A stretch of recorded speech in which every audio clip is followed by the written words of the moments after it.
Good evening, Troop. How's everybody this evening? Good. It's Friday. Oh, yes. Happy Friday. Welcome to the Action Elite, everybody. My name is Owen. I welcome you all here to this random chat we're just having tonight. So please welcome John, J-Man, Sean, and Stephen, and to anybody who's viewing. So we're just going to be talking all kinds of sort of random stuff tonight. But first of all, I thought I would start off talking about a cinematic universe that not too many people know about. Like everybody knows about the DCEU and the MCU, but this is my personal cinematic universe, and it's the Val Verde cinematic universe. Now, this was created by Stephen E. D'Souza for Commando back in 1985. He wrote it. He also wrote Street Fighter, which we were talking about last night. And Val Verde is a fictional Latin American country created by Stephen E. D'Souza, and that's where the dictator named Arias, Dan Hedaya, lives, and that's I think that's where the finale takes place of Commando. So that's where it sort of starts off, and then it connects the various franchises because Dutch and his team are sent to Val Verde and Predator. So we have two Arnies in this universe, which I think is kind of awesome. And then Die Hard is also connected, particularly Die Hard 2, because Franco Nero's dictator is from Val Verde in Die Hard 2. So this is really the Expendables we should have got as the Val Verdeables, which I think is like really cool. And then Speed as well is apparently connected because there's like these courier companies. There's like Pacific Courier and Atlantic Courier, and they were used in Speed and Die Hard. So it's like all this it's the same universe. And then also we have actually Ricochet, you know, a film starring Denzel Washington. Yeah. Now that has Mary Ellen Trainor reprise her role of Gail Wallens from Die Hard in it. So that means that's part of the universe too. Oh my God. Denzel and Ice-T and John Lithgow. And then it also made an appearance in two TV series that Stephen D'Souza worked on, 1988's Super Carrier and 2002's Adventure Inc. And then it also connects to Alien because Alien is part of the Predator universe because the Weyland-Yutani Corp was mentioned in the AVP movies, which therefore connects it to the Blade Runner universe because Blade Runner is part of that. And then finally it also connects us to Soldier with Kurt Russell because that also takes place in the Blade Runner universe because on the junk planet we see one of the crashed cars from Blade Runner. From LA. So that's the Val Verde universe. It's really cool. If anyone doesn't know, you should look it up. And I think it's quite awesome. Does anybody have a favorite of these movies? Oh my God. Okay. I guess Alien Part 1 would be my favorite of all of the ones that are mentioned. Yeah. That's really hard. And can I ask, is there still, like, in Predator, didn't they blow the shit out of Val Verde? Like, is Val Verde still around? Because, like, I mean, the Gatling gun pretty much took out the jungle where that whole thing took place. So, like, is there even still a Val Verde, like, after the Predator guys were done with it? Yeah, I don't know. Maybe it is a fixer-upper. And it's pretty big. It's got to still be around. Yeah, but I mean, wasn't it pretty much like the self-destructive device was almost like the power of like an atomic bomb or something? Yeah, it was like a nuke. It like wiped out most of the jungle. So, you know, there was that. But yeah, I think that I'm sure it's fine. You know, it was just, you know, a few weeks and, you know, they just walked it off. Yeah, that's all right. Yeah. I wonder if Matrix and Dutch are twin brothers. I think they should be. Because what was Dutch? Was that his first or last name? I don't remember his other name. Yeah, Dutch Schaefer. Is it? Dutch Schaefer. Okay. Did they say that though in the movie, or is it? No, I don't remember the name Schaefer unless No, it's I don't know. It's just Dutch, and that's it. But Predator's way up there because to me, Predator is like one of the most quotable action movies ever. There's just so many great lines, like, you know, if it bleeds, we can kill it. So all this is owned by Disney right now. So if they link it up with other stuff like, that they have, it like grows from there, right?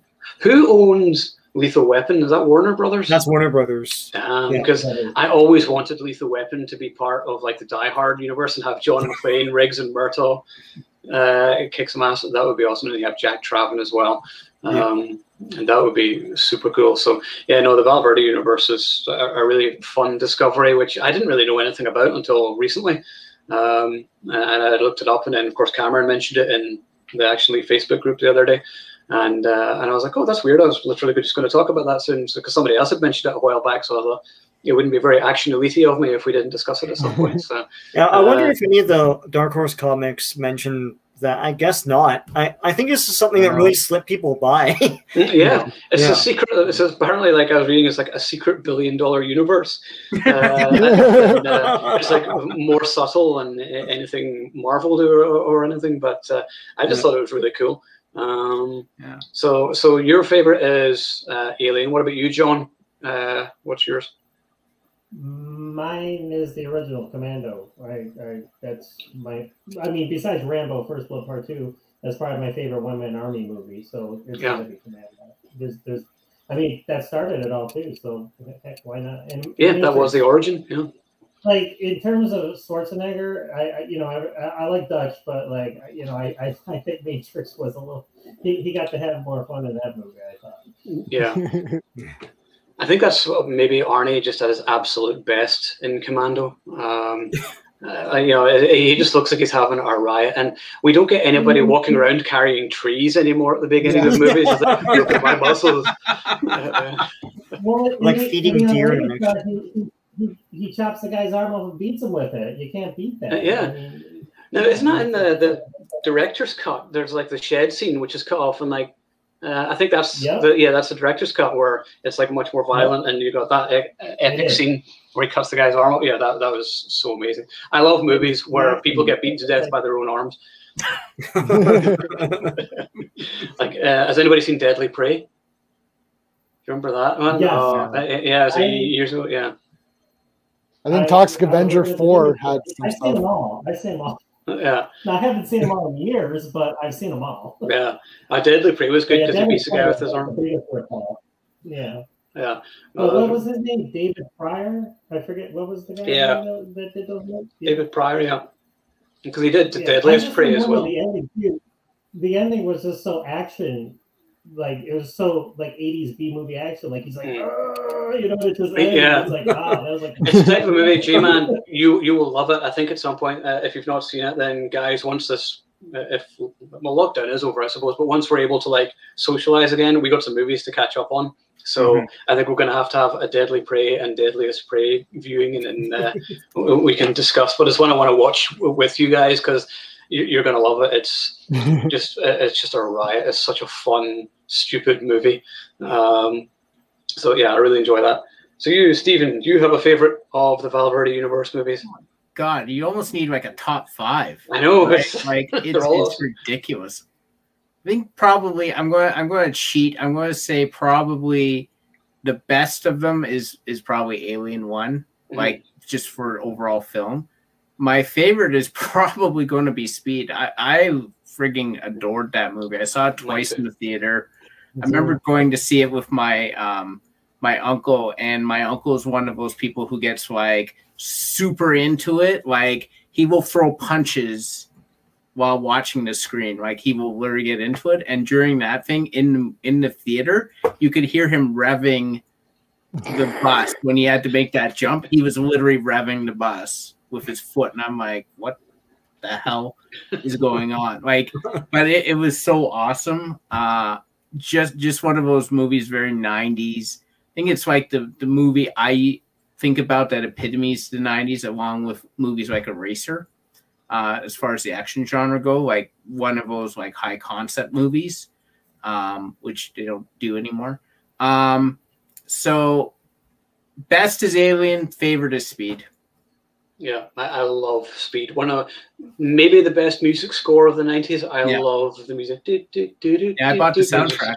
Oh yeah, Mark Mancini's finest hour. He never did much. He did like Speed and Bad Boys and Shooter, and that's really it. I wish he did more. So Sean, do you have a favorite from these movies? It's a tough one. A favorite? I gotta go with John's pick of Commando, because like the thing is, it's like a live action cartoon. It's, it's like they never used his, like, the fact that he's big and strong like that ever again. It's like he's lifting up cars. He's lifting up a guy with one arm and like throwing him off of a cliff and everything. He throws a pipe at a dude and like blow off some steam and all that. Yeah. Like it's awesome. I love it. I love even like that the opening stuff with like, you know, he's a big strong dude and someone's following him and it's his daughter and like all these idyllic things, like they're eating ice cream, like some ice cream falls off and ho ho ho, like it's like something out of a sitcom or something. It's so great. Like that whole movie, it knows what it is.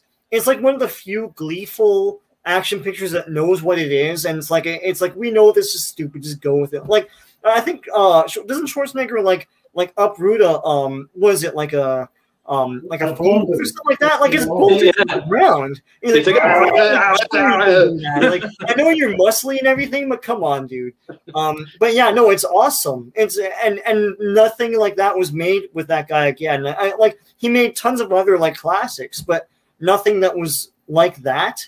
Where it's like, look, you can lift up cars and stuff, you know. So yeah, even when he probably can. Franco Columbo can lift up a car, and he's like way smaller than Schwarzenegger. If you watch Pumping Iron, that guy's lifting up cars and like helping people parallel park. For Christ's sakes, yeah, it's like I'll parallel park this bad boy for you, like lift it up and move it. Yeah, Undertaker tells a story about Mark Henry lifting up a car out of the way of their tour bus. It's like in real life. And he's like, the thing is, like, Undertaker can't really do that. And he's like, I can't believe it. He had to use a towel for the fender, you know, not with his hands, but still lifted the thing out of the way. Yeah. Commando is the one movie I always wish had a sequel, and I know they were nearly going to. Like Die Hard was nearly a sequel to it, and then there was like an actual sequel they were going to do, and that never happened. But I always think it's too bad because I love the character of John Matrix, and like even now, I thought, you know, you could maybe do it where you know the daughter is like in some part of the world or whatever, and then she gets kidnapped again because she's, you know, that's all she does is get kidnapped, and you know, maybe they has to go after her again, come out of retirement, and then he brings in Dwayne Johnson from The Rundown, because it's always my idea was that they took place in the same place, the same universe. So yeah, it was too bad it never had a sequel. I never understood the music score though from James Horner. It's like calypso sort of music. I liked it. I thought it was cool. Yeah. I that was one of the first movies where I really noticed the music as a thing, right? Like not counting Superman or Indiana Jones or Star Wars, where it's like obviously the music is important. Yeah. But just in an action movie, I thought this is kind of weird, but I kind of liked it. When I was a kid, I kind of liked Commando more than Rambo, which is kind of weird to even say that. Now, no, because you know it's a little bit, you know, there's some silliness to Commando, but it's great. And, like, but when he loads up, that was awesome. Like loading up and then doing the paint and everything. I'm like, this is so cool. And that was the coolest gear up scene ever, I think, that I can remember. Yeah, I think it's definitely, because everybody sort of copied that. I mean, Commando really did just sort of lay the groundwork for that whole one-man army thing. I know, like, First Blood was first, obviously, but I just thought Commando just sort of perfected it. And then you have Arnold playing a character called John Matrix, which brings us to our next subject, which is the best action hero names. And you're hard pushed to meet John Matrix. I have never in my life met anybody with the last name of Matrix. Is anybody? No. It's like, what is the origins of that? Because a lot of names came, like last names came from professions, right? Like, you know, and that, it's like, you know, a carpenter or something. It's like, and then they're like, oh, you know, that's this guy from the Hill, and it'd be like, you know, Hillman or something. You know, like it's like, where did Matrix like? It's like where did it's like calling someone like John Modem or something. Like, yeah, he's from the Matrix. He's from the Matrix. Like, where'd that come from? Well, Ed said the other day, it was so funny. He's like, yeah, he says there aren't enough matrices in my life. The weird thing though is seeing like Schwarzenegger and Van Damme with these Anglo names. And like I was reminded of that again the other day because I saw a Time Cop and he's named Frank Walker. And I'm like, he's got a French accent. When would he be like Frank Walker? Isn't it Max Walker? No, it's Frank. Was it Frank? No. I thought it was Max. I was like, hey, it's me, Max. It might be Max, actually. Yeah, I thought it was Frank. Maybe I'm getting, because I saw Bloodsport and Time Cop. Yeah, you're thinking about Bloodsport, yeah. Bloodsport is Frank Dukes. Yeah, Frank put up your Dukes. Okay, yeah, USA. Right. Max Walker. Okay, USA. I mean, the only time I think he had a French name was in Hard Target when he had the Creole name. He had the Chance Pedro. Yeah, which has got to be up there. Something. Yeah. Oh, Luke Devereaux in Universal Soldier as well. Luke Devereaux, yes. Yeah. So, Chance Pedro is definitely I think that's my favorite Van Damme character name. My mum had took one. So, yeah, no, I definitely love that name. Yeah, Van Damme always sort of avoided a lot of the action hero cliches. He was always quite different from Arnie and Sly. Like, he didn't really do the one-man army. He never really had the ridiculous names or anything. He always sort of played more human characters, which I always thought was more interesting. He almost sort of started the trend of going to more human people rather than like the big muscly one-man army, even though he was huge and did martial arts and everything. But he kind of just changed it up a bit. As somebody said, he was the first sort of action star that really appealed to women. He brought them in because they loved him for his karate. Yeah. and my big legs and my karate. I can do this no problem. And the fact he has his cheeks out in every movie, of course. And Grammaton Recordings here, which is arguably best name of all time. Mason Stoll. Hard to kill. Yeah. It's the way. It's the wistful way Kelly LeBrock says that after he's like doing a training montage, and she's like, oh, Mason Stoll. I mean, the names that's really outrageous. Like, it's not even in the realm of realism. Like, no. And there's a few other ones that are not that we're gonna mention, I'm sure. But this is really outrageous. It's Hard to Kill. Hard to Kill, is that the first Seagal, the big first one? No, Above the Law was. Above the Law, you're right. Sorry. Then Hard to Kill was, He always had those 3 words. Yeah, Hard to Kill, Above the Law, Out for Justice, Mark for Death. And then when he ran out, it was like Out for a Kill, and then Justice for Death. Still mixing them? Mark for Justice or something? Yeah, I always loved his name in Out for Justice as well, because it's Gino Felino. And the old one's like, Gino. Well, he's not I don't know if you call this an action movie, and he's from the comics, believe it or not, but like Deacon Frost from Blade. I was like, that was a great name for a villain, especially Deacon Frost. I'm like, what the hell? He didn't have ice powers though. I was always disappointed. Sean knows. Sean knows. It's like, where's the ice powers? I want to, because his name is Frost. That's like they knew that he would have ice powers or whatever. So we have to. I like from Over the Top, Lincoln Hawk. I always thought that was it's like Over the Top, badass like action hero name, like Lincoln. What's a good animal? Hawk. Manly sounding, yeah. I literally made a list just off the top of my head. We're naming them all. It's crazy. Like, we're all on the same page. It's like, Lincoln Hawk. It's funny too.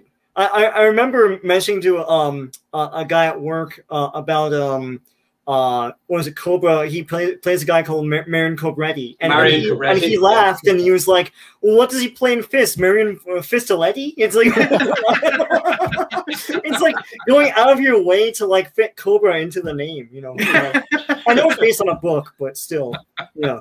The book's not really anything like it though. It's sort of it's because like Fair Game is based on the same book, the one of Cindy Crawford. Yeah, and Billy Baldwin was William Baldwin. Yep, it's one of the Baldwins. One of the Baldwins. I can remember one of them. And that came out. It wasn't a great movie, but I remember sort of quite similar. But yeah, Marion Cobretti is definitely brilliant, and Cobra is like just maybe definitely top 5. Stallone for me is definitely one of my absolute favorites. It's just an amazing action movie. One of the greatest posters. It's so great that like to this day I debate whether or not it's a photo or a freaking painting. It's like it's so photorealistic, right? So yeah, it's awesome. Yeah, and that's an outrageous name too. Like Marion Cobretti. Like it's like, how did they know he was going to be nicknamed Cobra or whatever? They came up with Cobra first. Yeah, and then they're like, we need an excuse as to why he's called Cobra. And someone's like, how about it's like Cobretti? They're like, yeah, sure, whatever. Why not? How many Cobrettis are there in the world? I mean, Yeah, that's another one I've never Old met. Italian name. Yeah. I think Lincoln Hawk though is very good because it's sort of in the realm of realism. Yeah. It's kind of like it's kind of cool, but not like Marion Cobretti's like, okay, this is like Marvel Comics or something. Like this is outrageous.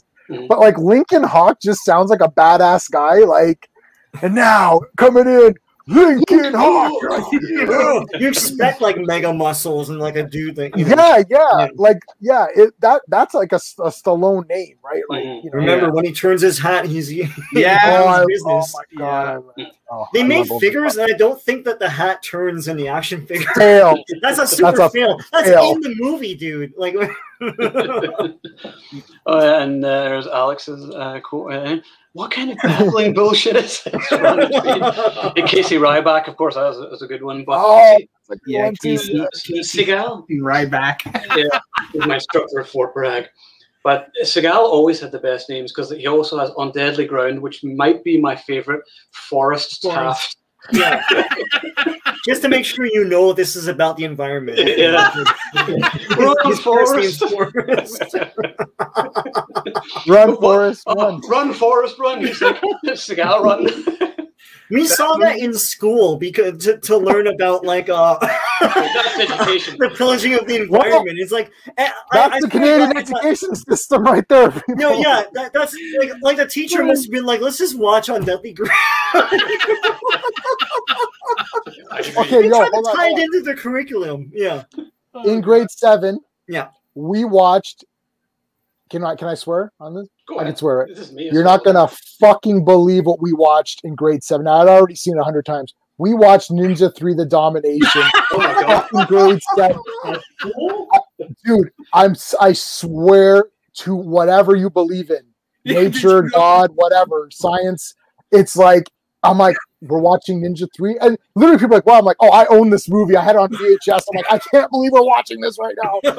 And it's like they crush the golf ball and all that. I'm like, dude, I can't believe it. The V8 and everything. I'm like, oh. Oh yes. Did you go to reform school? No. Well, it was public school, so there's that. Oh yeah. Also, one of my favorites, and it was Tom Cruise's finest hour in terms of character name, Cole Trickle from Days of Thunder. Can I throw one in? Like, he made a state sound cool. Johnny Utah. I mean, how? Yes. Oh, Johnny Utah, of course. Oh yeah. Utah. Johnny Bring me Utah. I am an FBI agent. What's that from again? Point Break. Point Break. Oh, from Point Break. God, I haven't seen that in 100 years. I thought you were about to say you've never seen it, and I was a bit like, give I us live stream. No, I own it. It was like, no, everybody must see. Cool. I mean, how can you take Utah and make it sound cool? Johnny Utah. I'm like, oh, there you go. Yeah. The shit they pull, huh? Yeah. Okay, now hold on a second. We missed the Schwarzenegger name. I'm very like, maybe we just haven't gotten to it, but we missed one. Oh, Jericho Kane. Yeah. End of days. That's on my list too. Oh my god. That is like, not so great movie, but great name. Oh my god. Jericho Kane. Break the walls down.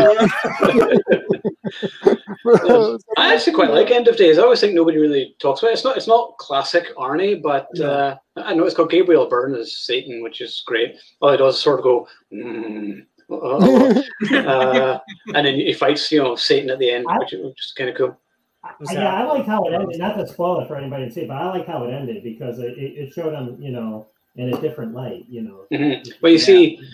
But you see, Jericho Kane, initials JC, Jesus Christ, and then he sacrifices himself at the end to save mankind. So Arnold is Jesus, and he even gets crucified in it, doesn't he?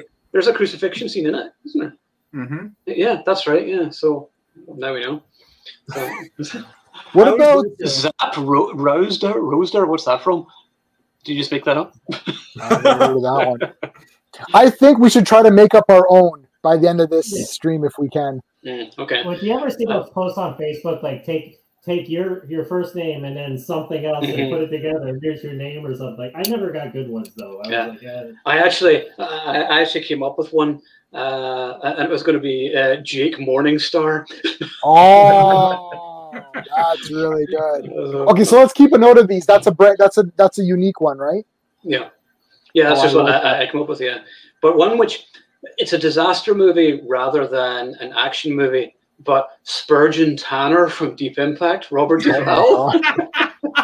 I totally don't remember that. That movie sucked, but that was a great name. That is from The Final Sacrifice. I don't even know what that is. What's The Final Sacrifice? Huh. Final Sacrifice. All right. You managed to stop me. Well done.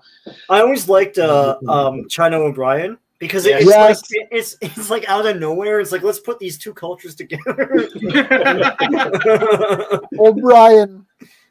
Yeah, and it's great. And I love Cynthia Rothrock as well. She's awesome. So, well, yes, yeah. But although it's not so much a funny name, you gotta love J.J. McQuaid, Chuck Norris, and Lone Wolf McQuaid. It's just so damn manly. Yeah, I think that's my favorite Chuck Norris movie. He drives a pickup truck out of his own grave. Like that's the movie. No, they bury him alive, and he like drives the truck. And they made I think Chuck Norris is good enough. Like Chuck Norris, just that name is already good enough. Like his actual name. He had a great name. I've never seen Hellbound. Sorry. But he has a name, Frank Shatter. Yes, Frank Shatter. Yeah. It's like a second movie or something crazy. Yeah. I think we're missing a very obvious one. My favorite is Snake Plissken. Like, period. That's it. That's the end. That's the best name of all time. Here's the thing SD Plissken or whatever. That can't be, he was too cool in that movie that can't be a nickname. That his parents gave him that name. He came out of his mom and they're like, Snake. When Bob Houck is like Lee Van Cleef is reading the thing, he says SD Bob Plissken or whatever. So I think it's Snake whatever Plissken. I think that's a legit name. I forgot. They gave him a normal middle name. They're like, we'll give you a normal middle name. Yeah. I forgot Gibson Rickenbacker. Gibson Rickenbacker from Cyborg, of course. Everybody in this movie. Everybody in this named after a guitar. Yeah. It's so funny because Cyborg was supposed to be Masters of the Universe 2, and so where the hell they got Gibson Rickenbacker? I know. They were drunk. They were drinking. That's what happened. And they were was his name? Did they even say his name in that movie? Because I when I looked up some action hero names, I found that name, and I didn't recognize it from the movie. Me neither. I don't think they ever said his name, did they? I don't think they did. I don't know how you work that into that movie. No, hi, Rickenbacker. Mr. Rickenbacker. Yeah. Well, it was only a few years ago I found out that it was named after guitars because, like, the bad guy's Fender. Fender Stratocaster and all that stuff. So that was cool. I kind of like Cyborg. I know it gets sort of dumped on a lot. I love it. And once again, Van Damme was crucified in that too. What's the action heroes getting crucified? All god complexes. We're talking about a lot of guys here, but I wanted to throw some more love for the ladies, and I just wanted to say probably my favorite female action name is Uma Thurman's Beatrix Kiddo. I mean, how can you Beatrix Kiddo's a great one. Yeah. It's like they never said her name, and then finally it said, you're like, that's it? I'm like, Yeah. What about the two, the Demolition Man, the John Spartan? I just say that. I knew it, John. I knew it. I knew you were going to say Simon Phoenix versus John Spartan, man. Oh my God!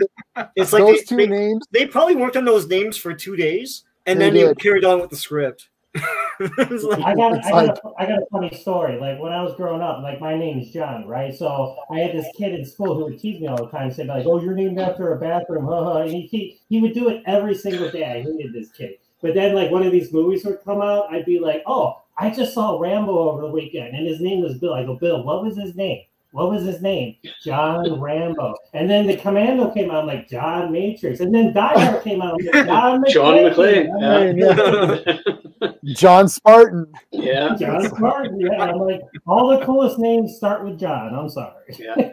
I know it's a TV show, but like, and it's kind of trite on the nose, but like B.A. Baracus. Oh yeah, Because J-Man, you and I have a friend that thought B.A. stood for Bachelor of Arts Baracus, just to show that he was smart too.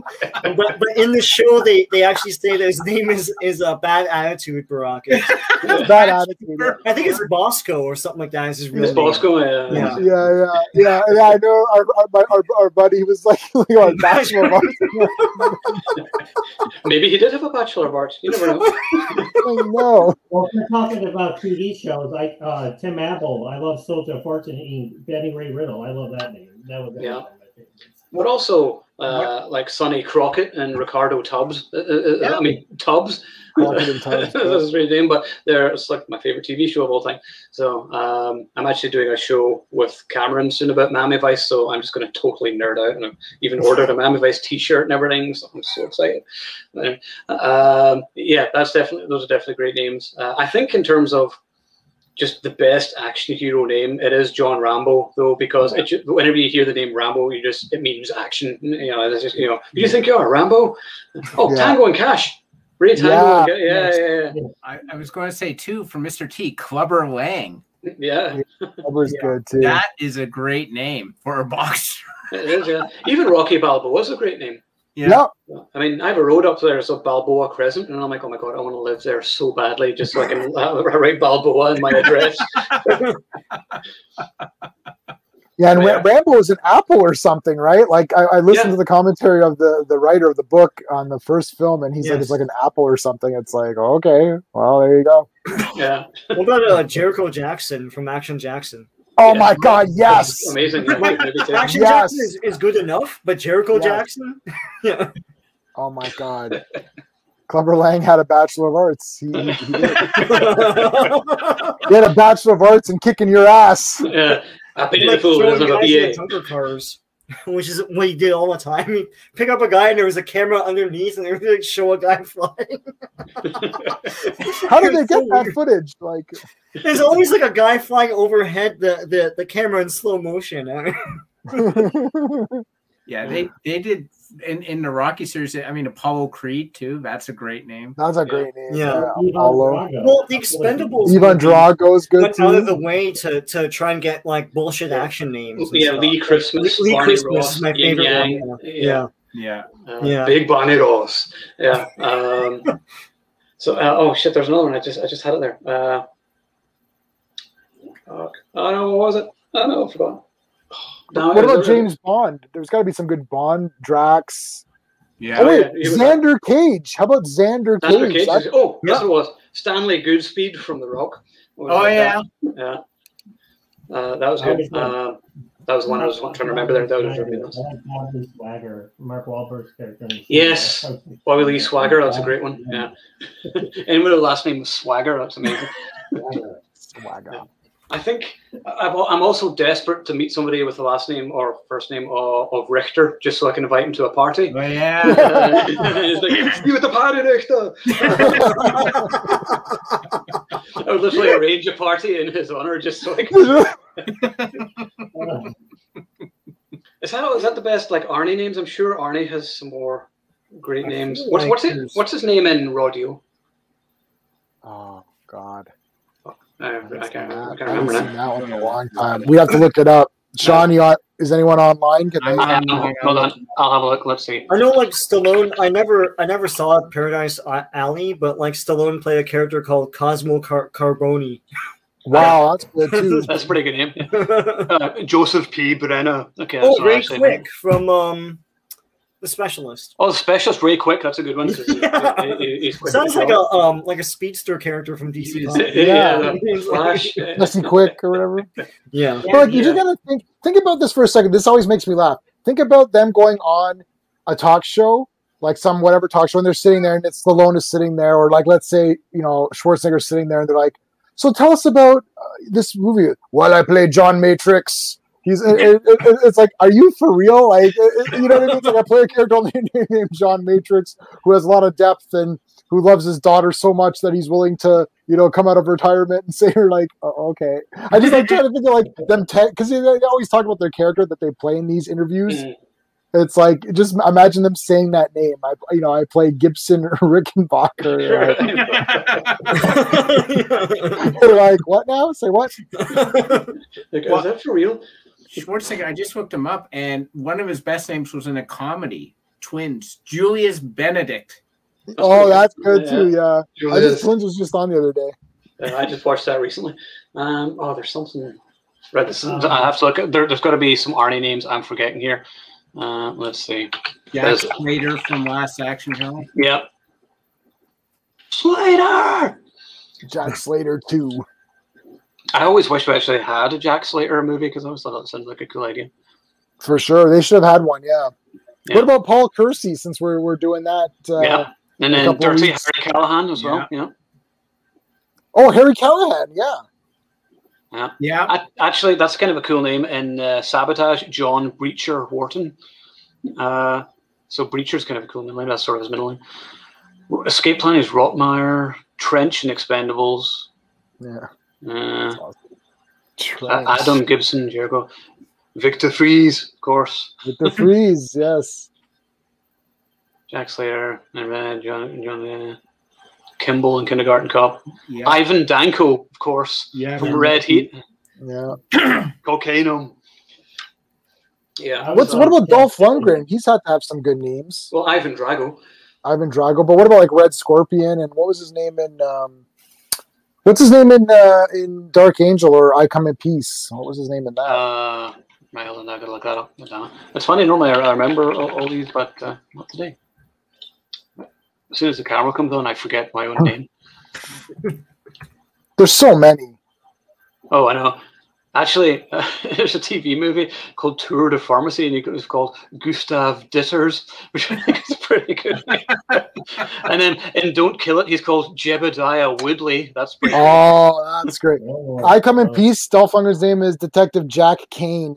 Yeah, that's not bad. He's Gunner in Expendables, Captain Picard. Max Gatling in Battle of the Damned. That's a great name. Oh my god. What was the other one I was thinking? Oh yeah, Red Scorpion. Did we check Red Scorpion? Hold on. Red Scorpion. Nikolai Rachenko. Oh yes. Yeah. Andrew Scott. And then Joshua Tree. Yeah. Wellman Anthony Santee. That's right. That was a great name. Yeah. Oh my god. Has anybody seen Joshua Tree or Army of One? No. Great movie. In the States. Yeah, it's the greatest John Woo homage scene ever in the middle of that movie. It's kind of like it petered after that, though. Like it had that big action scene in the middle where you totally blow up the warehouse scene, and then afterwards it was kind of like then he was fighting.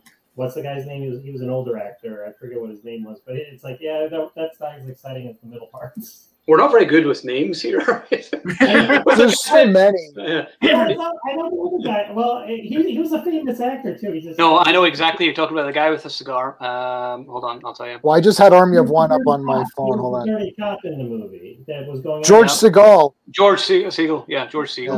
Segal. Yes. Sorry. Yeah. So like he's fighting him at the end. It's like, really, this is the fight we're getting. Yeah. I was kind of bummed by that. Yeah, but the middle part stayed. I watch it to this day because of the middle part. Hey, Bo Starr was in that movie. Let's throw some love to Jason Statham, Chev Chelios. I love that. Chev Chelios, fucking Chelios. Yeah, love. It's like, do you think writers like have a competition on like what the craziest action names they can come up with? Like they call each other on the phone and stuff like that. This is what I thought of. The other guy's writing a movie. He's like, this is what I thought of. They have like a pool or something where they throw money in. Yeah. It's like, oh, you Is there any character? Because we have Mason Storm, and I thought surely there has to be like Billy Lightning or something like that. Lightning and Storm. Yeah. What about Stone Cold? His name was his name just Stone or something? Yeah, Stone. Yeah, and that was sort of his undercover name. Stone Cold was awesome. I remember the VHS for Stone Cold had sweepstakes in the beginning where you win an evening with Brian Bosworth. Brian Bosworth, yeah, hang out with the Boss Man. And I was like, who the hell won that? Oh my god! The guy wears like a freaking thong in the movie, so I. but Stone Cold was voted as one of the coolest movies ever made. Agreed. By who? Okay. By whoever I decide. I can't reveal my sources, but trust me, they're there. They're real. Like Stone Cold is outrageously awesome. There's like a bar fight, a wrestling match, a motorcycle race in the first like 20 minutes. Yeah. It's like, you're like, the story hasn't even kicked in, and there's already like I don't even know what's happening. It's just action. Oh, guys! Oh my god, Tequila.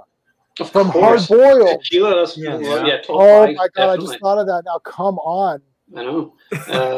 Yeah, no, that's definitely one of the best. What about Jackie Chan? Has he ever played anybody with an awesome name? It's usually Jackie. It's usually Jackie. Yeah. That's awesome in itself, I suppose. It's driving me nuts. Look at my action collection. You're trying to see what else we got. I don't know.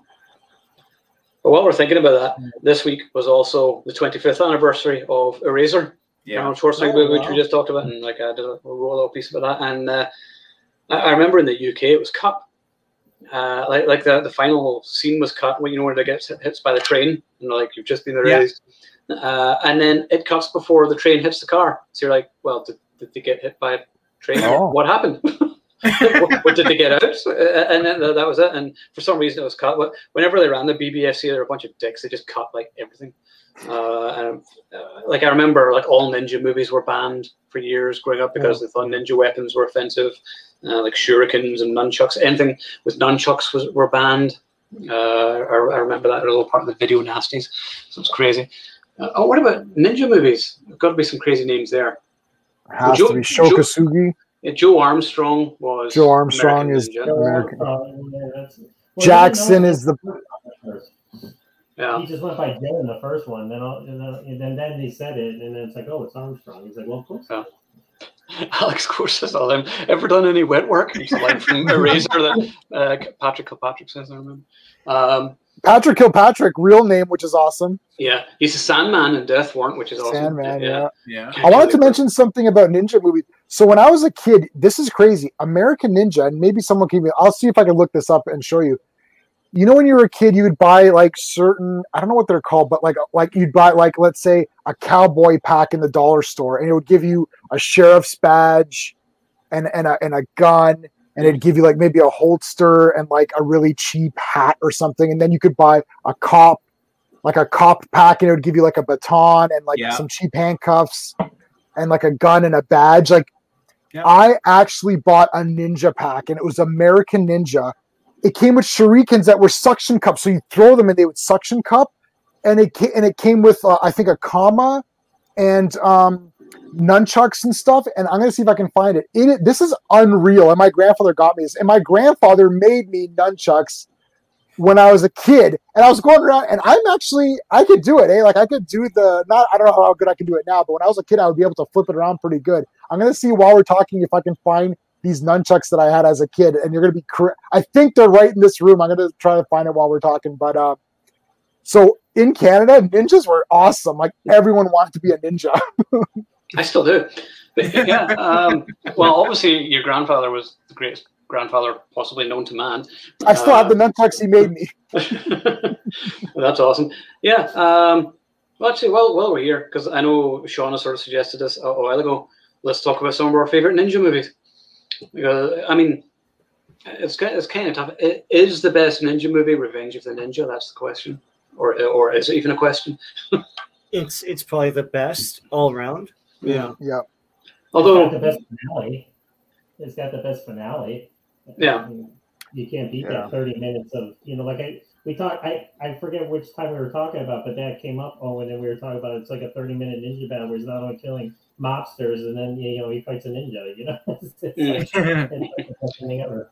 Man Apart says Avenging Force. Avenging Force is awesome. The Dudikoff. Awesome movie. The dude himself. Awesome. Oh, Mad Hunter. Chuck Norris's name, and then it was. Oh, of course, Hunter. Yeah. Because it was supposed to be a sequel, so they just like, we'll still name Mad Hunter. That's right. I forgot about that. What's his name? Yeah, that's Invasion USA. Invasion USA is Invasion USA, classic. and Avengers Force was supposed to be a sequel to that. And it was cool because I talked to Stan Furstenberg about it, and he was saying how they were like, trying to get Chuck Norris on board, and then for whatever reason he didn't want to do it, and then they got, then Michael Dudikoff got big from American Ninja, and they're like, well, let's put you in it, so then they kept his name. So I thought that was pretty interesting. Yeah. What's the best American Ninja movie? The 5 American Ninjas. We know the 5th one is pissed, but 2 for me. Yeah. I like 2 as well. Confrontation. Confrontation was cool. Yeah, one's a classic because it's the first movie. It's always, but the second one definitely they upped the action, and I thought his fight with Mike Stone at the end of the second one was better than the Tadashi Yamashita in the first one. Mm-hmm. Yeah, I really love the second one. I just watched them all recently, and I was like, yeah, the second one was good. I actually really like the 4th one as well because it was David Bradley and Michael Dudikoff. Dudikoff back, yeah. Yeah. Okay, guys, sorry. Can I show you this? Hold on, I found it. Oh, you did it? Yeah. Okay, so I had this. This is crazy that I had this. I wish I would have kept it because it's probably crazy hard collector's item to find. Oh yeah. Look, it's American Ninja. Yeah. Oh shit. And it gives you shurikens and a dagger. I had this. Now that's the best children's toy I've ever seen. You wouldn't get that today, of course. But they used to slap like stuff like that onto toys, but you notice that the toys themselves don't have any American Ninja like graphics on them. Yeah. It's just the packaging is American Ninja. It's like, like I had and then they had a follow up to it, like a secondary pack, and this gave you the targets. That's crazy though. Like American Ninja toys. Shit, I had this, man. Yeah. Like my American Ninja and Ninja 3 Domination and Revenge of Ninja and Enter the Ninja 2. That's like my entire life. Like that's all I cared about. I'm like, and I bought several of these packs. It's crazy. Like American Ninja isn't celebrated, but I remember when we were kids, like in recess, that's all people talked about whenever one came out, right? It's like, and I could do awesome. I actually practiced with the butterfly knife to do it. Like I could do it. I can go grab one and show you. I can actually do the butterfly knife. Especially with my butterfly knife skills, I can take care of that, no problem. Want your kids to lose an eye? Here you go. Also, of course, Scott Adkins Ninja and Ninja 2 Shadow of a Tear. Ninja 2 is amazing, one of the best bar fights ever. If an action movie doesn't have a bar fight in it, is it even an action movie? I mean, bar fights. Freaking Sonic the Hedgehog has a bar fight. Yeah. It's like you gotta have one in it. You going to say, John? Actually, I put his fight with Tin Man in Ninja 2. I put that as one of my top 5 Scott Adkins fights. I thought that was, I mean, it was only like 2 minutes long, but it was an incredible 2 minutes. Oh, it is? Yeah.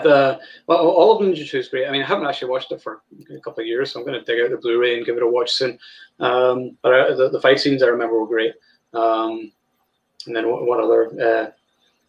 I'm going to see if I can find that thing to show you guys. Give me a sec. I'll be back in just a sec. I'm just going to mute myself. Okay. He's going to come back as a ninja. You know that, right? Oh, yeah, he's going to come with a ninja costume. Yeah. Scott had knee issues when he did that fight. Also, yeah, I remember that. Yeah, we talked about that. He was injured. Yeah. Well, I'm trying to think of other ninja movies. So there's like the American Ninja movies, and then there's Enter the Ninja 3, The Domination. Yeah. I like Ninja Assassin. I mean, I know it was kind of dark and like there was a lot of CGI crap going on, but I enjoyed it. It's still fun. I thought it was fun to see Shokasugi after all these years. I was like, yeah, Shokasugi was in it. So yeah. I definitely think movies need more Kane Kusugi, because I remember he was in like all these young movies, and then he was in Ninja 2, and he's been in a bunch of movies. But I want him to actually be in Pray for Death. Yeah, definitely, that was a good one. And then I can't remember. Where's for Alien versus Ninja? I mean, there's was it Ninjas versus Zombies or something? I can remember what it was. I watched it. Did you ever see the movie Ninja Mission? It was like Swedish. It was called. I've heard of it. I don't think I've seen it. Then okay, it was from the 80s, and I remember I saw it on TV first, but then I got it on VHS because once again I worked at a video store, and it was so funny because the ninjas in it, like they broke out machine guns, and all I thought watching this, I was like, why are ninjas using machine guns? You know, they have guns and stuff, but all of a sudden they're like, screw it, we'll just break out the heavy artillery, and it was look it up though. I mean, you'll have a good time with it. I feel I have to do it, but it's kind of like American Ninja. We had ninjas wearing like bright yellow costumes, and I was like, aren't you supposed to be about stealth? And it's like, people can see you from space. I always thought that it was like a training thing, like it was belts, like maybe like a yellow belt, yeah. Like when you progressed, it got up. Then you wore the black, when when you're black belt, yeah. I'm disappointed, Jay. Steven was like he's going to come back wearing a ninja costume, and you're not dressed as a ninja. I've got this though. Oh, you got the knife, so nice. What was the movie, J man, with the speech you always talk about? Oh, that American Ninja. That no. That is one of those cheap ninja movies. Hold on. This is the nunchucks that my grandfather made me. That's awesome. I still have it. But no. That was a movie called Black Ninja. And like basically it's one of those really cheap ninja movies, with Richard Harrison and stuff like that, where they would take remember Kung Pao? Remember that movie Kung Pao? Yeah. It's like that where they took they took old footage and they merged it with a little bit of American footage to kind of make like a wonky story out of it. And that's from that is the American Ninja speech. And it's like, they're introducing all these ninja characters and they're all in masks with numbers on their heads and they're introducing them. They're like, number 1, number 2. And they're like, but we don't know who these people are. And there's like 10 of them and they literally announce each guy. It's like number 3 and he stands up and it's like, number 4. And then there's one girl, it's like number 5. And it's like, yes, there is one female operator. And it's like number 6. And I'm like, God, this is so bad. And it had Van Damme on the cover. And they literally put a mustache on him. And it's from Kickboxer. And they put a pole as though he's holding a pole. But I'm like, that's not it. I'm going to see if I can find that to show you guys. It's crazy. It's like, you're like, what is this? But yeah, I literally did this all day because of my buddy Michael Dudikoff. Like I can't do it as good now, but like I used to be able to do it pretty good. And then you got Frank Castle, of course, does that, and You Shouldn't Play with Knives. Remember? And yes, yeah, love that scene. Ninja Turtles, of course. Man, says, of course, of course, the Octagon. Oh, Octagon is great. Why does Chuck Norris do the voiceover like this all the way through? Yes, he's like creepy whisper talking through it. Yeah. It's like, she's really attractive. Oh, what? What's that? He was getting deep and philosophical, so he had to whisper it, Yeah, yeah. I really need to pee. Oh wait, what? J-Man, I thought when you said speech, I thought you were talking about the American Ninja thing where Jackson's like it seems like wherever you go, there's someone who thinks you're a badass. Okay, yeah. Those who are, yeah. No, it is. Yeah, he's like, every place we go, there's always someone who thinks he's a badass. Then there's those few who are. You think you're some kind of badass karate boy? Because you sure did act like one the other day.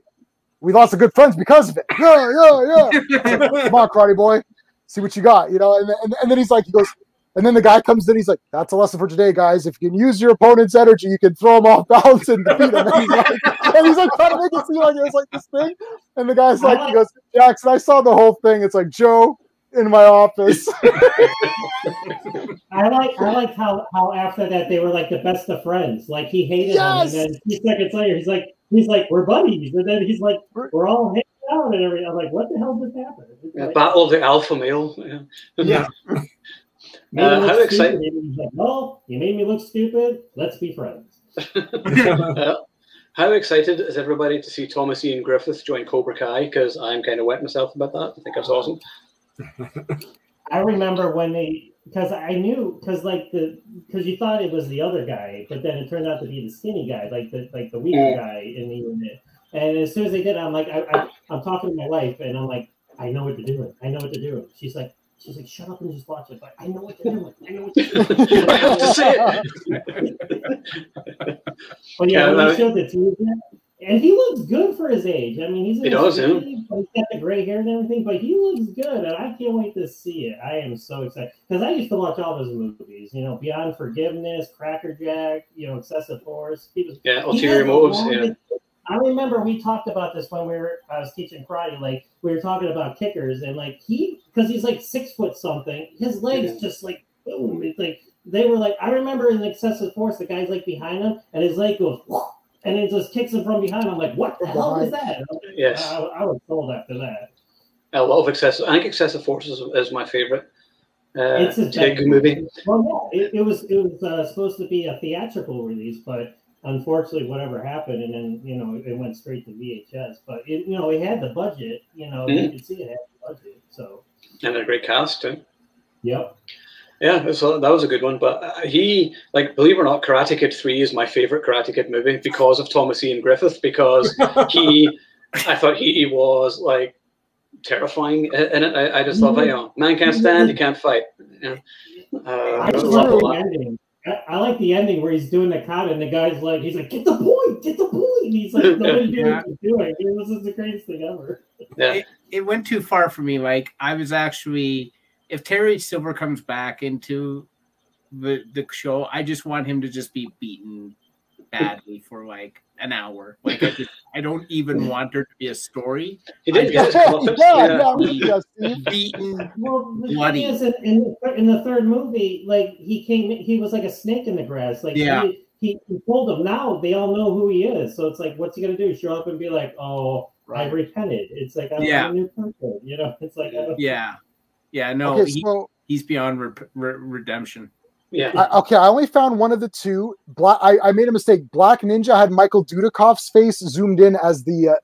That's the cover for Black Ninja. Look, it's Michael Dudikoff from American Ninja, just zoomed in, copied and pasted. And then there's one with Van Damme, and I can't remember the name of it. And I've literally checked while we were talking. I've literally checked 100 Ninja movies, and I know all these covers, and I cannot find the Van Damme one.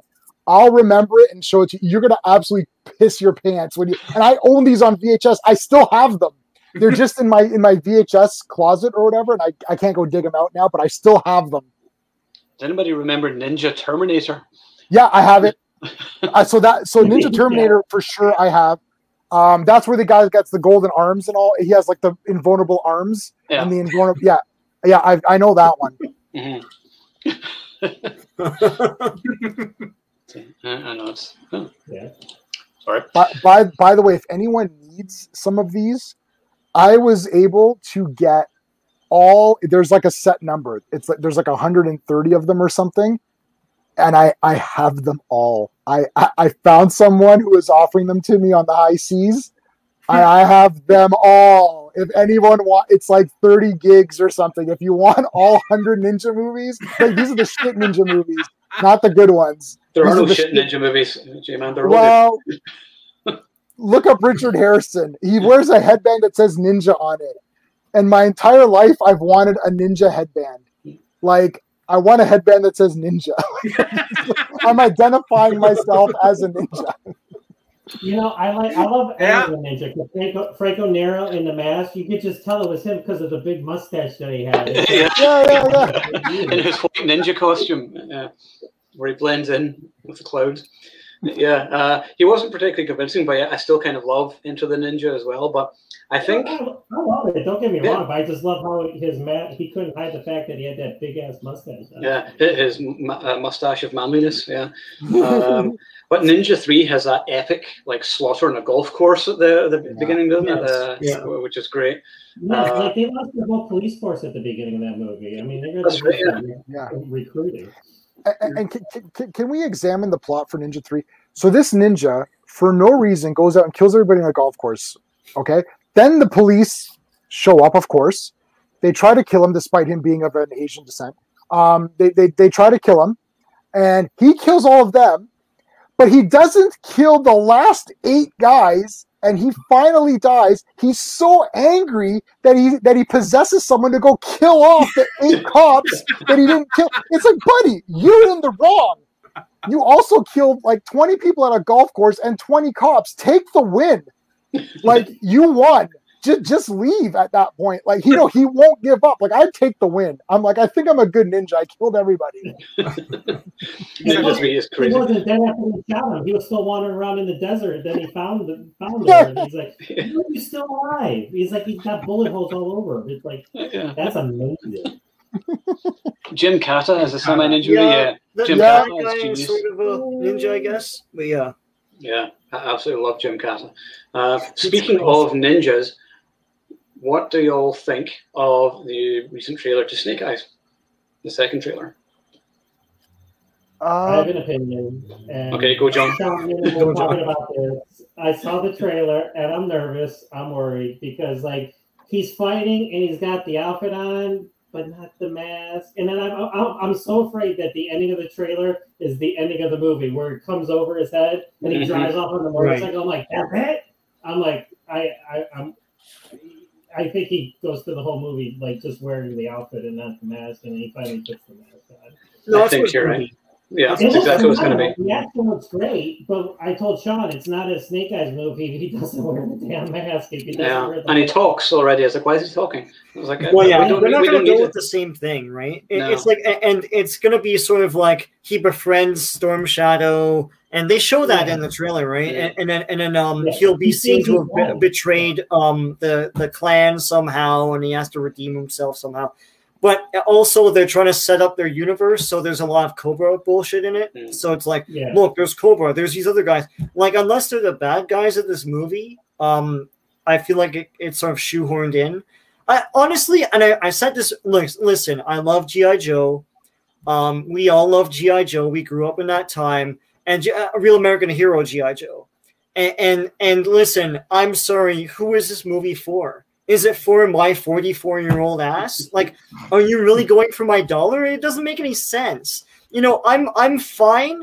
I know this might sound blasphemous, but I'm fine with them rebooting it into something else. That's how we got G.I. Joe in the first place. You know, like boomers weren't screaming about how they rebooted G.I. Joe to be just a team and all that stuff with like all these weird guys like Shipwreck and all that. I'm fine if they reboot it to something else now, instead of rehashing these old characters that we know, but kids don't, and kids never will care about. So I don't know. I'll watch it, but I guess I don't understand what the strategy is here.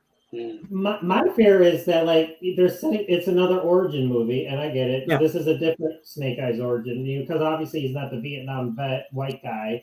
He's now he Asian. But then, like, they're going to set this up, and then the movie's not going to make enough money. They're not going to make another one. It's like, I don't get the Snake Eyes movie with the helmet on.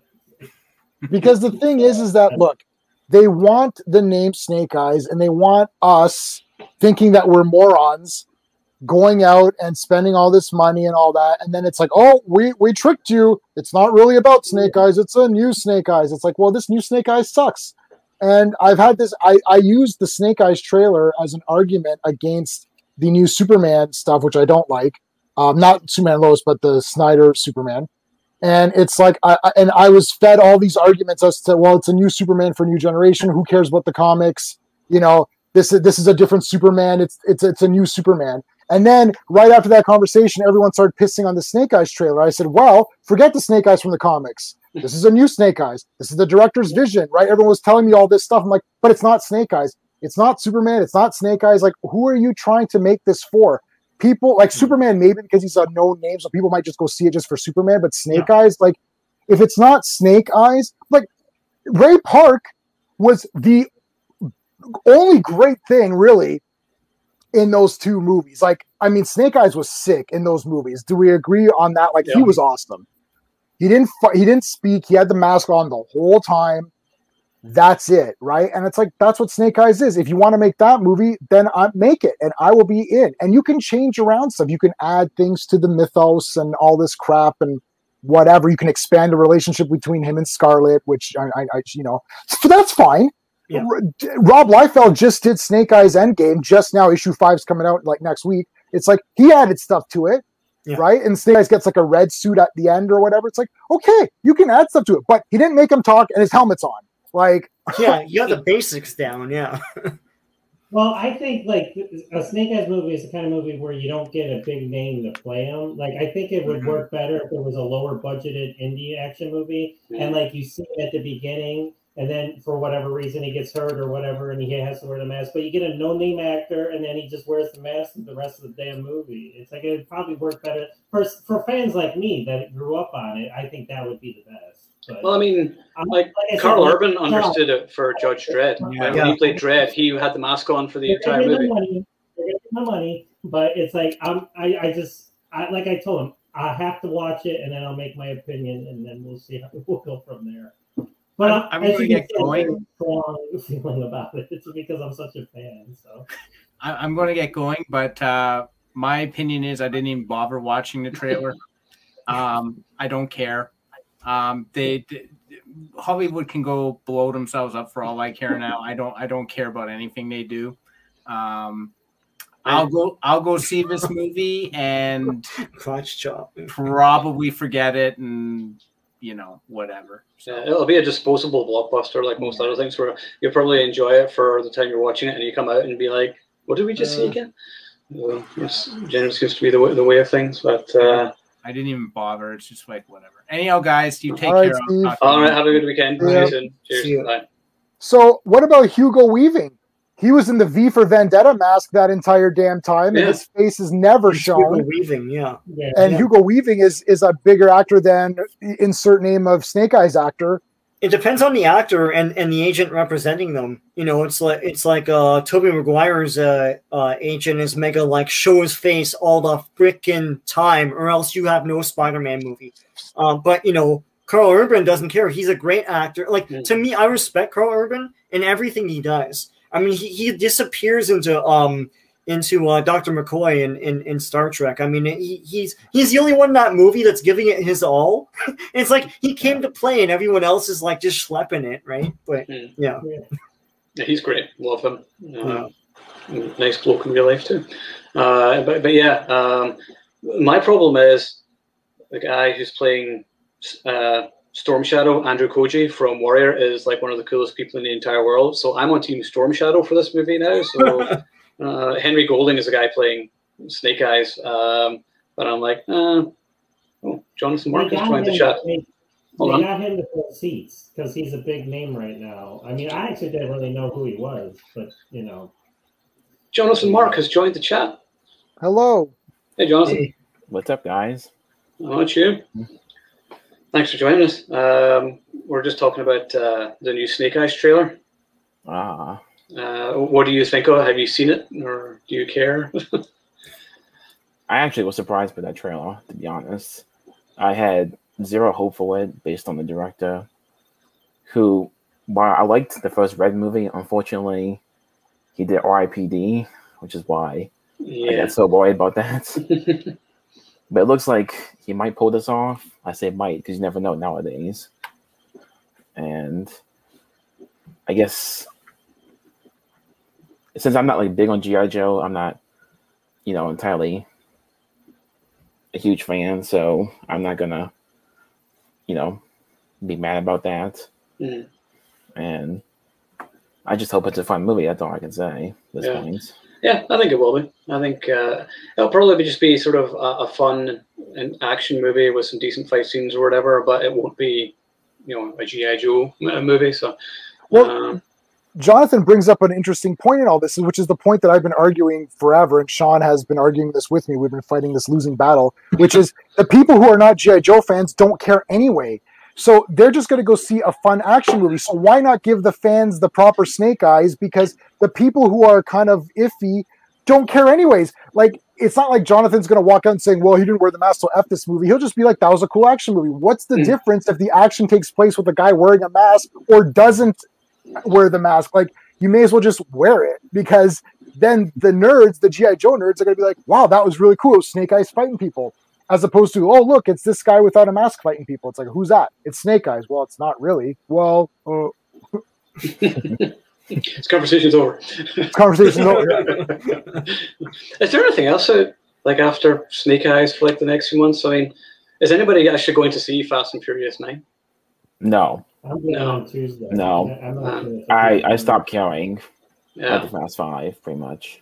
yeah. I mean, I'm excited for the Suicide Squad that comes out in August. oh yeah, Suicide Squad. I'll see that because Stallone is in it. That's sort of the main selling point for me. I'm probably gonna see The Protege with Maggie Q and Yes. Keaton. Oh, Yeah, that looks awesome. Yeah, I'm probably going to open the weekend for that one. yeah. Oh, if you want to do the review for that, then go ahead. Our theaters are still closed here, so we can't see anything. yeah. When are they Do opening? that. Cool. I don't know. Maybe next week. I know the barbers and everything are opening next week. I can finally get rid of my mullet next week, and then I won't have to wear, because like I don't wear hats all the time, but I have been the past few months because I look like a scarecrow. My hair is ridiculous, but the barber's open next week, so hopefully I get that sorted. Yeah, what else? There's the Protege, Gunpowder Milkshake. I'll check out as well. Yeah. Same here. Yeah, there's a new Liam Neeson movie out. Is it The Ice Road? Oh, or yeah. something? So Yeah. I'm going to watch that this weekend. Maybe do a review. That looks fun. I like Liam Neeson. It's apparently got very average to negative reviews, but it's Liam, so check it out. If I'm you not got surprised by Netflix, that at this point. If you got Netflix, there's a cool movie called Extreme. One of my guys reviewed it. I have not seen it yet, but it looks really good. It's from Spain, but it looks like it's got a lot of cool action in it. I think I saw the review. Was that Anthony? Did it? Is that name Anthony? Yeah, The guy did the- yeah. yeah. I was Yeah, actually going to review it, but then I didn't get a chance to watch it because I just got a new job and my schedule sucks. So he's like, I'll Yeah. review it. I'm like, go for it. And it was funny. I sort of realized that I haven't been doing that many reviews because I've been doing like a lot of live streams and everything recently. That I've not been having much time to watch much, which is one of the reasons why I'm not doing a live stream next week. Maybe next Friday we'll do another one of these, but Wednesday I'm not doing one unless by some miracle I can get my laptop fixed or something. But we'll see.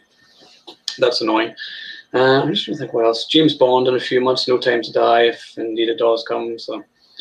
We'll see. I mean, I don't even know if I care at this point. I'll be like, I just want to see the goddamn movie. Like, I don't really care if it's any good or not.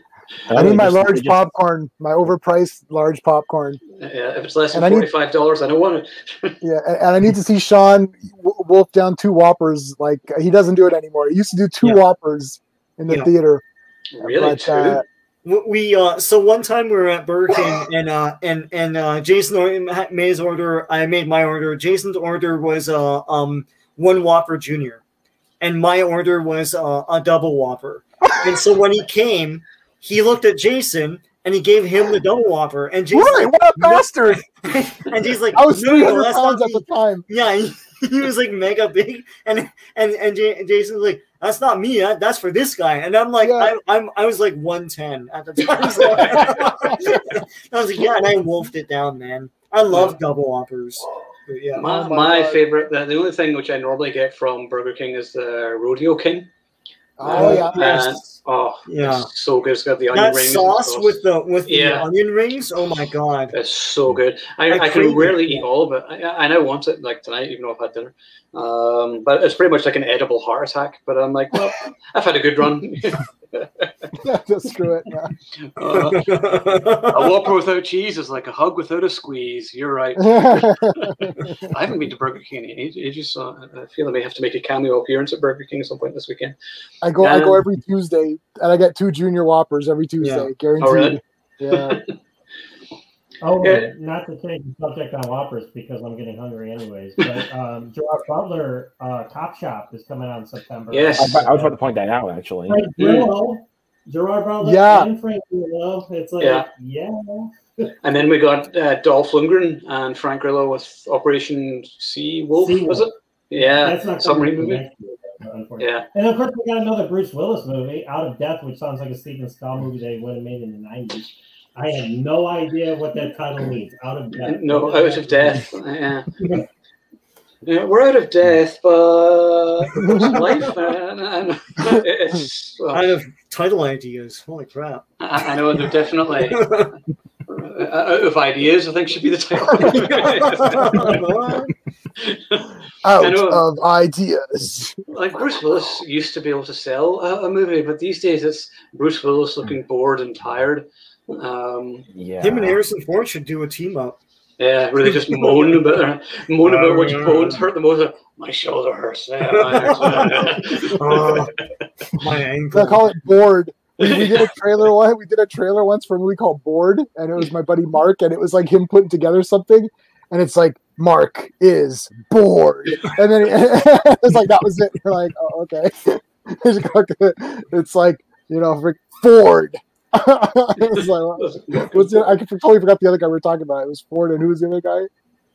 Who's the other actor we were just talking about? Who's Willis. Bruce Ford. Willis. Ford. This summer, Ford, Willis are bored. Stifle your yawns. Yeah.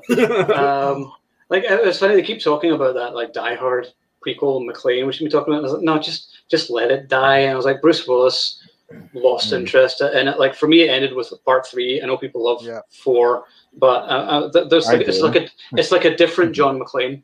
Like when he had hair, that's John McClane, and when he's bald, I was like, that's still bored Bruce Willis. I mean, part 4 had its moments, but I don't know, the villain was weak. Like Timothy Hefflump, I normally like, but I thought he wasn't particularly threatening villain. He was playing an everyday, everyman character. Like, he's playing a character in those first 3 Die Hards, and then that sort of goes away in part 4 onward.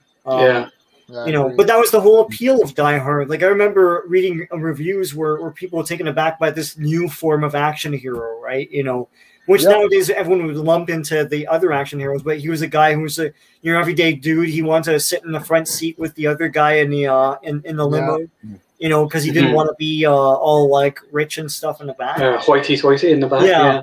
And he's like curling his toes because that guy curling his toes. Just with the toes. You know, Yeah. Well, while we're here, because somebody has asked if we'll do a Die Hard one. I was going to do the Christmas, but we'll just do it now. Well, we always know Die Hard is the best of the franchise, but what's the best sequel? My personal favorite is With a Vengeance. I love the third one. I know some don't. In fact, J-Man, I think you don't. But I think it actually has the best script of all of them. Like, the dialogue is hilarious in it. I like the second one too. But yeah, I don't know. I like part 3 as a movie, but not as a Die Hard movie. It lost the formula. Like 1 and 2, I like the confinedness. It's like it's all happening at the airport, sort of. You know, most of it's at the airport. I like where it's like one area. The Die Hard 3 going through the city, it almost felt like Steve has said this many times, where it almost felt like it was like a good Batman Riddler kind of movie, where Riddler is setting up all these little games and traps for Batman to go it's through. The best Riddler movie ever. Yeah, we ever got. Yeah. Wait, see, that's why I liked it though, because it went against the formula. Because okay, we've already seen that before, but I love the whole idea of the bad guy's brother coming back for revenge. That's the part 3 thing. Yeah, it's the part 3 it always is. Yeah. But yeah, then you got the banter between him and Samuel L. Jackson. It's just them shouting at each other for most of it, but has some great lines in it, some good action. I honestly didn't know. Die Hard 2 is one of those movies that, like, I didn't know other people didn't like it. Like, it's like one of those movies that, like, years later, people hate it, and I was like, I didn't know. I didn't get the memo. I like Die Hard 2, but like, then I realized people were like always down on it. It was like one of those pariah movies. I was like, oh shit, I didn't get the freaking memo on that. Sorry guys, I love it. I love it. Yeah, it has my favorite line of the franchise in it, and it's during the final fight at the end. Too bad, McClane. I kind of liked you. I got enough friends. And he kicks him into the engine of the plane. And that's a good one to use, kids. Anytime she tells you she wants to be just friends. So I got enough friends, and then throw her to the engine of the plane. But yeah, love Die Hard too. But also, I think Colonel Stewart was a great villain, William Sadler, because he was the only physical opponent to John McClane where he actually has like a proper punch-up with him. And where everyone else is sort of, it's all mental games and mind games and everything, but this one, it's sort of physical. And then, of course, you have Franco Nero, Lord Franco of Nero. So, yeah, and the ejector seat scene. So, yeah, I like all 3 of the first Die Hard films are great. 5 is a piece of shit. I find it pretty much unwatchable. I know some people like it. I'm not one of them. I think 5's the only one I haven't seen yet. I have it. I stare at it every day, but I don't. I've never seen it. Yeah, actually, Alex quotes line there. No thanks, though, man, and good luck at the Bad Timing Awards. That's the only good line from the 4th movie. I say that all the time. The Bad Timing Awards. But yeah, the fifth movie, he's just bored. Like he doesn't even need to be there. I was like, he just sort of shows up from his son, and then his son is Jai Courtney, the franchise killer, and you're just like, great. So annoying in that movie. Seriously. Being bored on this side, you take Jai Courtney on the other side. You're like, holy cow, we need somebody else to get in there and like liven things up a little bit. Yeah. Yeah, he's Captain Boomerang, right? Mm-hmm. Yeah. That's my favorite role of his. Actually, is Boomerang in Suicide Squad. Yeah. In that movie, he's got because he's he's like over the top. That's how he needs to be. If he's just playing straightforward, it's like fall asleep time watching. No offense, I mean, he's making. He seems like a nice guy and everything, but yeah, I don't know. It's just the roles. But I don't actually blame him, and it's probably just the fact that most movies these days are shit. Just from fighting out of the blue corner. It's the franchise killer.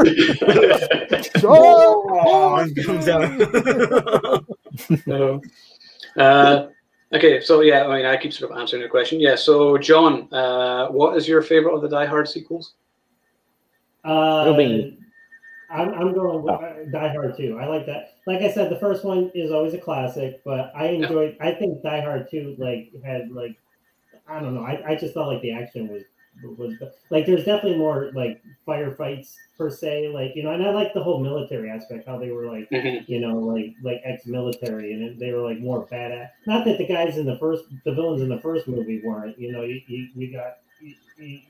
had Hans and everything, but I think these guys were like more of a test for him in terms of because they knew what they were doing. They were they were a unit, and they were they just had a mission, and I think in terms of the action, and Robert Patrick's in it. He has a cameo in it. So how can he beat that? A sitting duck, before he gets shot, but that's okay. Yeah. But that's the second one's always been one of my favorites. Mm-hmm. And then you got him blowing up the plane with the lighter at the end, and he gets to say the line, and I was like, yes, that's epic. So Jay, what's your favorite of the sequel, second one? Me? Second one. I think Die Hard 1 is 10 out of 10, perfect action movie, one of the better movies in general, perfect amount of time. It's suspenseful. It's the hero is at a super disadvantage. Being in the bare feet is a bit scary to me. Shooting the glass, that was very crazy. My mom saw that in the theater by her. She loves moonlighting, so she loved Bruce Willis. With my mom, yeah.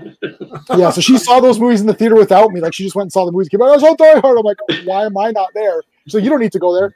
And then she's telling me she saw part 2. She came out. She's like, "Oh my god, so many people die in this movie." I was like, "What? It's hundreds of people die." I'm like, "Hundreds?" Because the plane and all that. I was like, "Oh shit, this is crazy."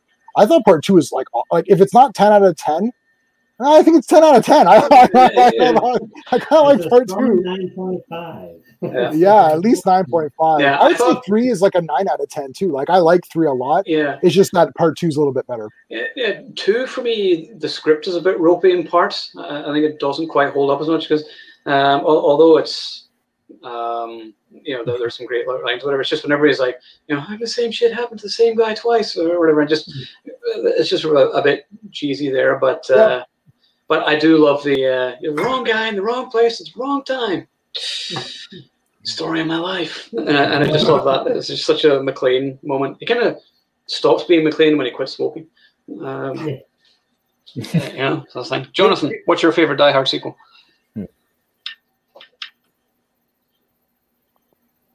You still there? Yeah. No, he's. Well, Jonathan, can you hear us? I think it's frozen. Yeah, he's got some technical. He's cutting out. Yeah. Yeah, I think he's frozen.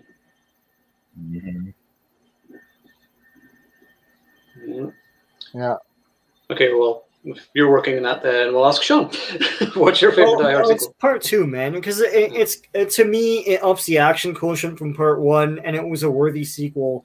And every time I must have been 13 or something when it came out, and so.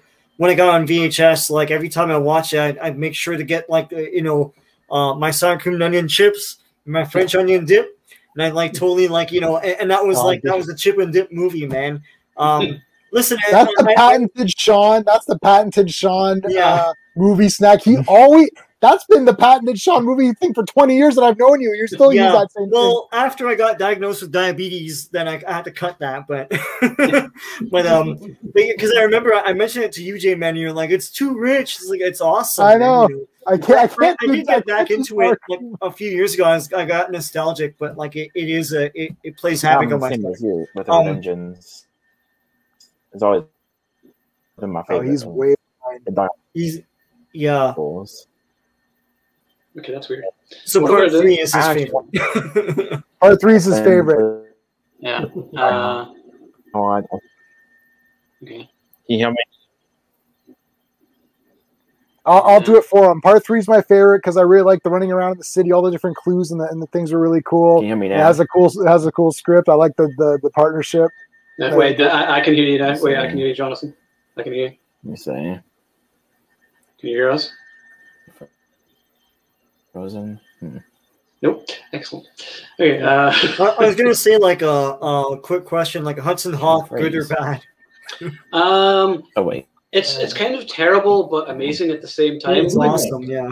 I love it because what's that? I think it's terrible in a good way. It's like one of those movies. Like it's like I think it's like a caricature of itself. I mean, it's definitely interesting to watch. I mean, I enjoyed it. Frozen. Yeah, what is it? The lead in your ass and shit in your brains. Yeah, exactly. Yeah, that line was crap. Yeah, but Hudson Hawk has my favorite ever Bruce Willis one-liner in it. Oh, Alfred, guess you'll not be making that hat convention in July after decapitating the bad guy. So that was great, and that was Bruce Willis back then. Whenever he had just that easygoing charm and the one-liners and the humor, and I was like, "What happened? Smile, Bruce. We love you. Be a brick. Come back to us." People don't remember that he sang. He had a record. You know, he was like a rock star for a little bit too. Back in the 80s. I still have Under the Boardwalk on my Spotify. It's one of my all-time favorite songs. My dream was to go up on stage and sing Under the Boardwalk with Bruce Willis as a duet, and I never got to, and it upsets me to this day. Yeah, that's one of those movies too. I saw it in the theater and I loved it, and I thought it was wicked. And then I saw Joan Rivers make fun of it on her show. And I was like, oh, I guess it didn't make a lot of money. I didn't know that. Like, I wasn't really following that kind of thing. I just thought it was fun, you know. Yeah. Ball. Yeah. I only watched it again a few months back, and it's been a few years since I've seen it, and I just thought it was a riot. It was just so silly. I was just I miss silly movies like that, which are just wonderful escapism, you know, and it was just harmless entertainment. So I didn't mind it. Like Johnny Dangerously. It's like, why was this movie made? But I know. At some point, we won't go into it tonight, but we should do a show on Die Hard clones. We'll talk about it all. Yeah, so that'll be fun. So, but not about everyone else, but I'm tired after that week, so I'll go chill out and continue drinking until I pass out. So thanks, guys, for joining as always. So, like I said, probably won't be a stream next Wednesday due to my laptop screwing up, but there might be one next Friday, maybe just another shooting the shit like this where we just talk about various things. But the week after next, then I think we'll be doing our Death Wish retrospective. I know a few people have requested that, so it'll be the best of Branson. So looking forward to that. So if you haven't seen the remake, watch that too. So we'll talk about that. I have to watch that. Yeah. And all the movies are on Prime. I think Amazon Prime, so you can watch them. We'll go off on another Bruce Willis tangent when we talk about Death Wish. Right. Yeah. Yeah, I didn't see that. I'm gonna have to watch that. I'll try to watch it this week or whatever. I'm going to bring Jonathan back in here. So, hello. No. It's still jerky. Well, we're just wrapping up anyway, Jonathan. So, oh wait, yes. No. No. Nope. No, I don't think so. Okay, Jonathan, like and subscribe. Hit the notification bell. This is really awkward. Yeah, so. You mean? Yeah. No. Yeah, I don't think it's happening. Yeah, that's right. We'll try again next time. So we're just finishing up anyway. But yeah, as J-Man just said, anybody, if you can like and subscribe and press the notifications button so then you know when we're going live, it helps to support the site so we can build up and do more of this. What? I'm just going to remove you for the time being. Hold on. Okay. So yeah, so we'll see you maybe next Friday or maybe the next week, and we'll take it from there. All right. Cool. Well, thanks for tuning in, everybody, and we'll chat soon. Okay, have a good weekend. Good night. Peace. Bye.